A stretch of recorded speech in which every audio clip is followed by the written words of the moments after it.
প্রিয় ওসমান হাদি, তোমাকে আমরা বিদায় দিতে আসি নাই এখানে।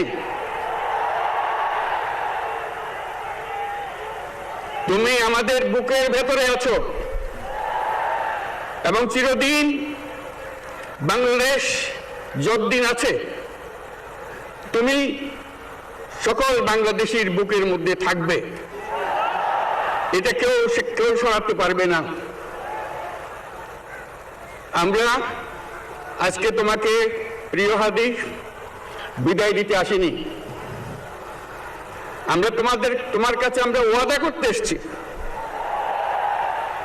তুমি যা বলে গেছো সেটা যেন আমরা পূরণ করতে পারি, সেই ওয়াদা করার জন্য আমরা একত্র হয়েছি।